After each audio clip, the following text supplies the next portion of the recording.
So Be Well Sisters, why are we here? We're here because of community. We're here because of you. We're here to make sure you get everything you need to be the best woman that you can be. Sharon, one of the things that I hear from my patients is that they feel dismissed when they go to the doctors, or they don't feel heard. And I always say one of the worst things you can do to a woman is to dismiss her. Oh, yes, a Black woman in particular. Yes. In fact, I wrote a book about it. It's called Dismissed. Yeah. Dismissed, tackling the biases that undermine our healthcare. Because one of the things that I hear often from women is that their doctors just don't listen to them, or the doctors Yeah. haven't listened to them. And we all know that of a diagnosis can be determined just from listening to the patient. And so it's really important that we listen to women, especially since by the time a woman comes to see a doctor, they've usually been having the problem for a long time. And so that's been one of my passions is listening to women. And so we're here to not only listen to you all, but to also give you expert information on how to live healthier lives. Absolutely. And I too have a book, Feed Your Fight. This book is all about Black women and breast cancer. It's interesting when I wrote this book, there was so much I didn't know about the issue of what's happening in our community, particularly when it comes to breast cancer. Even though we're diagnosed at a lower rate than white women, we're dying more often. Doesn't make any sense, does it? So what are these things that's putting us in a position where we have worse outcomes than others? And this is just the basics here. There's so many other things, disparities that are going on in our community that we're here to help you with. We're here to make sure you get that information, not just from a basic level, but talking to experts. So let us tell you a little bit more about ourselves. Angela? So, Sharon, I'm glad you wrote this book, first of all, because I often hear the term food as medicine, right? And I have patients come to me all the time. What do you think about this supplement? What do you think about that supplement? And I find that a lot of people are trying to get their vitamins and nutrients from supplements, Yeah. but not trying to eat a healthier diet. And so I'm glad that you wrote this book because we really should be thinking about food as medicine. Yeah, and it's so important. In our community, we want a quick fix sometimes. And I get that. I get that, people. We want something that's going to cure it right away. But you and I both know it doesn't work that way. What I do feel more than anything, as Dr. Angela was just saying, food is medicine. And what I want to help you to do is to learn how to take the food on your table and make it medicine for you. Now, there's a place for supplements, and we're going to talk about the place for medicine. That's But right. let's start at the bottom.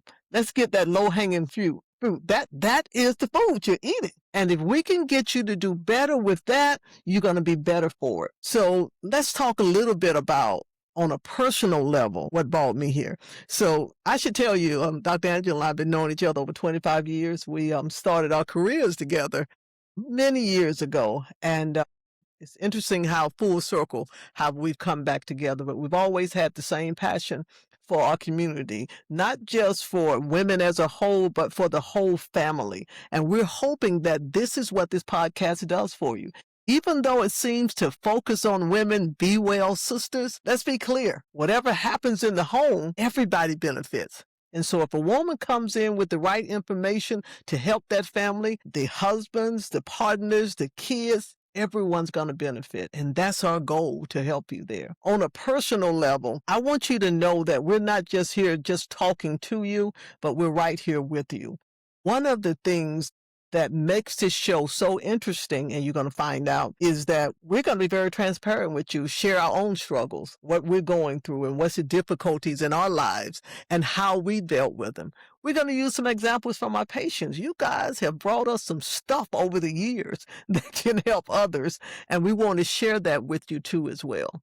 So we want to dig a little bit deeper in how do we become our best selves, and how did we get here? And Sharon, I'm so grateful for you because we've worked together for the past 25 years, and it's been so great being able to refer my patients to you because I see them on the medical side, Yeah. but I know that a lot of the conditions that they suffer from are can be helped with better nutrition. And so I'm really happy that we've been able to work together for Yeah. over the years on helping these patients get better. But I wanted to say one thing, and you shared on a personal note why you're here, One of the reasons why I'm here is because I too have been a patient and I too have felt dismissed from the healthcare system. And I know what it feels like when, you do everything you can to get into the doctor's office. You change your schedule, you usually wait for a while before you can even get in there.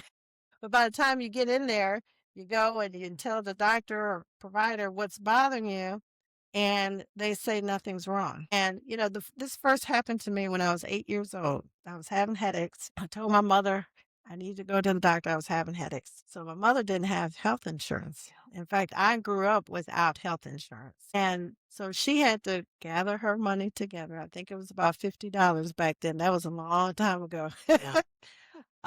I went to the doctor, told him I was having the headaches, and he looked in my eyes and did his little exam, and he said, "There's nothing wrong with her. She's perfectly fine." And after that, my mother said, "Girl, I spent all my money taking you to the doctors, and you're fine, and nothing's wrong with you." But I found out later. In fact, I found out when I was in medical school that I suffer from migraine headaches. Wow. But I was first dismissed when I was 8 years old, and I've been dismissed several times since then. And so being a women's health physician, I knew that one of the most important things I could do for my patients is to listen to them. And so I think it's really important that as we embark on this journey together, that we continue to listen to our audience just as we've listened to our patients over the years, because I think that's what's made the difference. Yeah. Absolutely, it has. I think the idea, because we have been affected personally, it makes it so much easier to have empathy for people coming in, right? Yes. And with patients over the years, being able to talk through some of the things I've experienced, I haven't shared with you guys yet, but I'm actually a retired Air Force major. And I've got I had the pleasure of living all over the world, dealing with all type of people, all type of cultures. And what I've learned through all that is that we all have a place in this thing we call healthcare. And unfortunately, where you live, right? How much money you have, where you work is going to determine what kind of care you get. And that shouldn't be the case. That is heartbreaking to have someone come into my office and I feel helpless because I know certain things they won't get because they lack certain health insurance. So this is why I decided to go into this field. I don't know if I ever told you this, but I started out to be a physician. I never knew that. Absolutely. And when I took my first nutrition class, I was hooked. Yeah. See, I understood on a personal level what I wanted to do was help to prevent the disease, not just treat, right? And I know you do more than that. But on the other hand, I knew by actually going into a field where I can help people before they got sick meant a lot. And I haven't regretted it a day. And when they do get sick, then we tag team on how to make them better. And that's the perfect solution, is it not? Absolutely. Yeah. And I think one of the reasons why we've worked so well together over the years is because, as you know, as a physician, my first to go to is not to just write a prescription, right? So when I see a new patient with pre-diabetes or diabetes, one of the first things I say is, let's change your diet. Let's look at what you're eating. For example, I have a funny story to share. So one of my relatives, I'm not going to say his name. He may be listening. He may be listening. Well, one of my relatives got diagnosed with diabetes, and his first A1C was over 11. Wow. And for those of you who don't know, the A1C is the 3-month average of your blood sugar, and a normal is under 5.6. And so his was 11. Diabetes is over 6.5. Yeah. And so now this particular relative, he eats like a 5-year-old. Okay. He eats like chicken wings and French fries, and he doesn't eat vegetables. And so I thought it's going to be really hard getting him to change his diet. And so I started asking questions. What time do you eat? What do you eat? Well, come to find out, he was drinking a lot of Hawaiian punch. Wow. Drinking Hawaiian punch all day, even into the night. And I didn't even know they still made Hawaiian punch, by the way, but he was drinking Hawaiian punch. And so I knew that it was going to be so challenging to get him to overhaul his diet. So I just said, you know what? Don't do anything different right now. Just stop drinking the Hawaiian punch. Perfect. And he stopped drinking the Hawaiian punch. 3 months later, his A1C was 6.5, which is still not normal, but it's a lot better than over 11, right? You've almost cut it in half. That's right, exactly. And so I think even as physicians, we have to look at our patients and ask more questions to see what are some of the behaviors that are leading to some of the diseases as Sure. opposed to just writing prescriptions, Sure. as the first thought. I, And so that's something that I've practiced throughout my career. And I think it's important for us to help our patients learn how they can kind of yeah. do that on their own. Yeah, what I've always appreciated about you is because you took that approach. Unfortunately, in my field, in your field, we don't have all these clinicians approaching it that way. And it's heartbreaking when you have someone comes in and they have been dismissed. And you find out that what's going on with them isn't that difficult, isn't that complicated. If someone had just listened, right? Had just listened.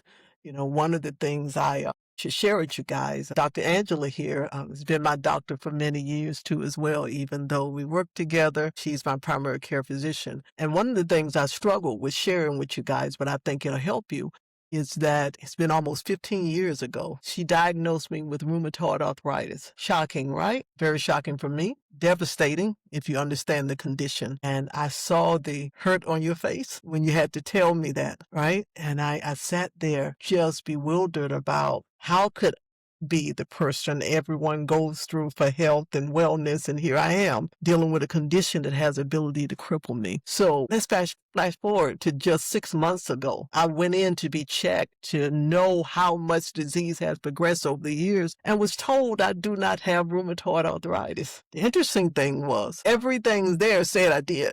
So even though they talk a lot about it can't be reversed, first, I have to say something else we're going to definitely come up over and over again when we talk is our faith. And I need for you to know that I believe that I was healed on a divine level. But someone asked me as I was sharing this information with a group that I was speaking to. And what I said to them was, yeah, I believe wholeheartedly I was healed, but there are things that I had to do along the way to get there. And a lot of those things I believe on the divine level so we can help you. We can help you with the things that I've learned, that we've learned. And that's what I'm going to share with you. What are some of the things you can do to decrease the inflammation in your body? We're going to talk about the gut, the microbiome, that thing where you have all these millions and trillions of bacteria that's really dictating how your body responds. We're going to teach you how, again, to be your best self.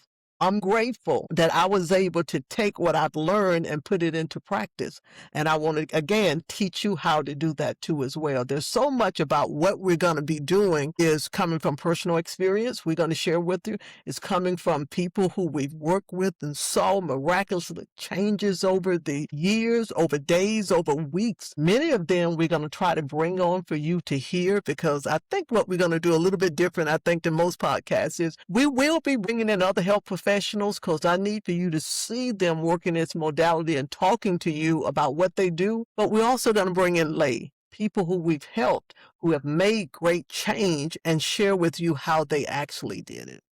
Right? So we're really looking forward to helping you. On another personal level, one of the things that drove me, and I don't know about you, Dr. Angela, to do this podcast, you guys have been pushing us to do this, But what actually pushed me over the line is every time I go out to YouTube and I see the sensationalism. Just take this one pill, it's going to cure cancer. Don't eat this food because it's going to kill you. I don't know about you, but I get so worked up I can't breathe, right? Finally, I said, come on, let's do something where we can give our audience credible information. We promise you what we will talk to you about would be things that we know that there's credibility behind it. And if we find something better, we're going to bring that to you too as well. What we can promise you is the information we're going to give out is stuff that we know has been tested, have been researched, and we know it works. That's right. I'm glad you talked about that, Sharon, because I think it's so important to give evidence-based information. And in medicine, a lot of our evidence gets buried in the fine print. And so as clinicians, for example, I think we have to be open to other modalities, not just writing prescriptions, but also looking at nutrition and activity and things like that. One of the things that often bewilders me is how far we have gotten off from the way things used to be when we were younger. For example, we didn't have computers back then. Right. Most people didn't spend all day sitting at a computer not moving, right?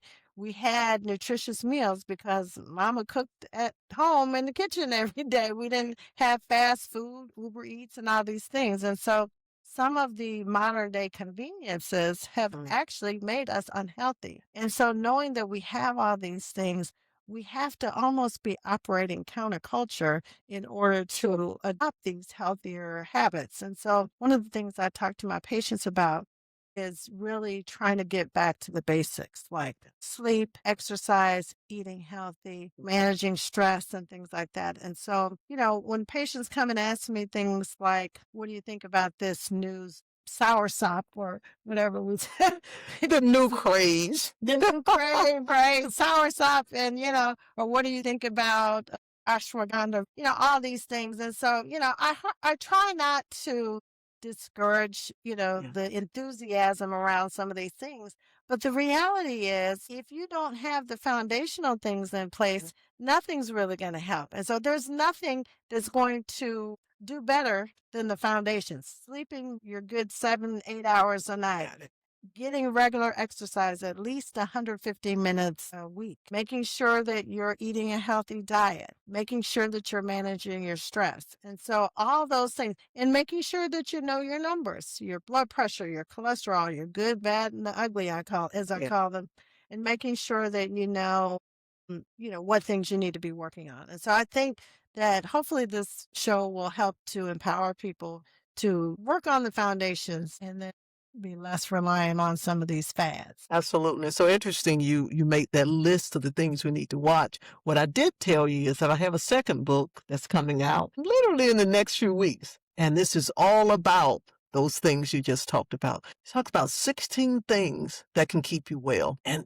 everything on that list ain't going to cost you nothing. But it's tried and true things that we know works to transform your life. So I'm excited about getting that book out to you because so much of it is the simple things no one ever told you. I was laughing with Dr. Angela. I was telling the story about a patient just a couple of weeks ago. She came in and she sits down, she says, what do you think about soursop? So I'm typing in the computer in a chart and I looked up, I said, hey, I'm looking at your chart. One of your goals from last visit was you're going to start to exercise regularly. I said, how's that going? She says, haven't been able to exercise. She says, my schedule's so busy, I just haven't got to it, but I'm going to try to get something going once the sun comes out. I said, great. And back to typing again. She said, about the soursop. What do you think about that? I looked up. I said, when exactly are we going to start that exercise program?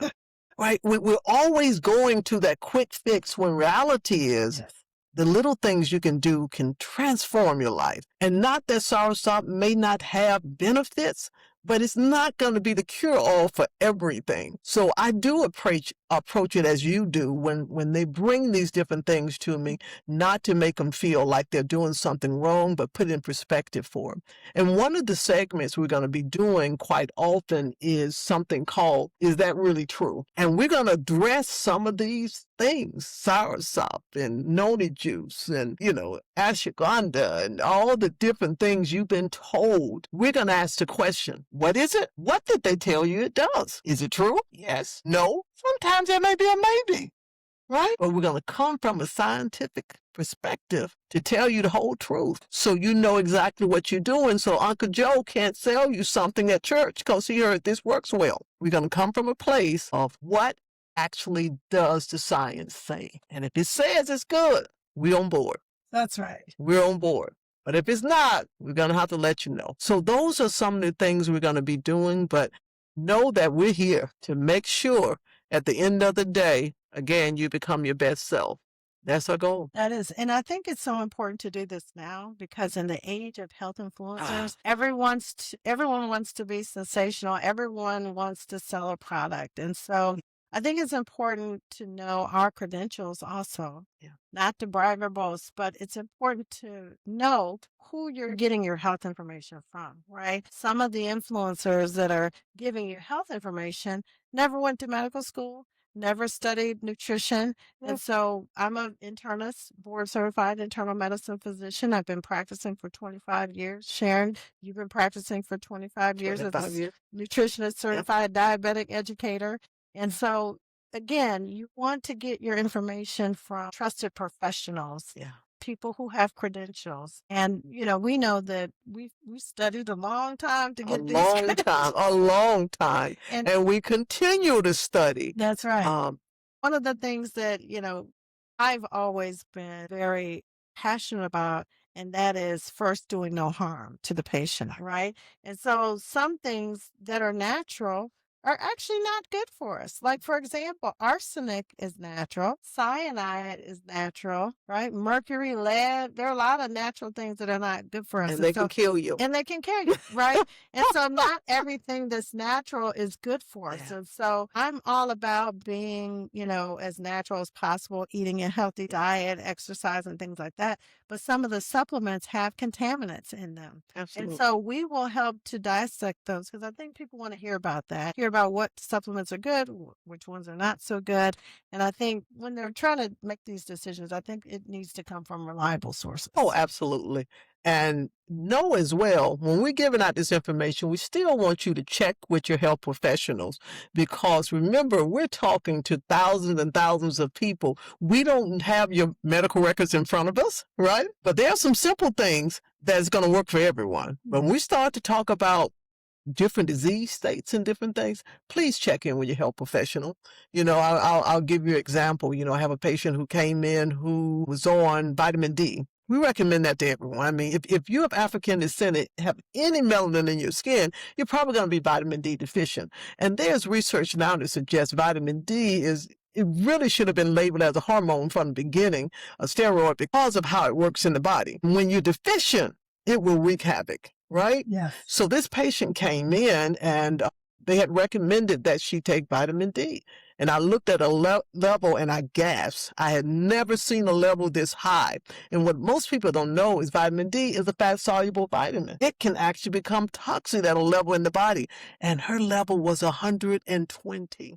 Wow, that's really Oh, high. wow. That's high. Oh, wow. And it can actually cause renal kidney failure. Oh, absolutely. So Absolutely. I'm glad you caught it. So how I caught it was this. So she was like, I'm just taking the supplement they recommend, right? Doctor couldn't figure out exactly what she was doing. She wasn't telling the whole truth of what she was taking. So when I sat down and took a look, I realized that the supplement she was taking had 10,000 IUs, vitamin D3, which is more active form, of course. And then she had a supplement of omega-3 that had another 10,000 IUs in it. And then she had a multivitamin, had another 5,000. And it never occurred to her that she was taking that much. Yeah, it's little things like that we'll be able to help you with to make sure you don't put yourself in a position that can be life-threatening. And we see it all the time, because I want to remind you of something. Vitamins and supplements are not regulated by the FDA. And you have to understand that anybody can decide to put together some type of supplement or herbal contraption for you, and it's okay because no one's regulating. They don't bother to take a look until when someone's been hurt, right?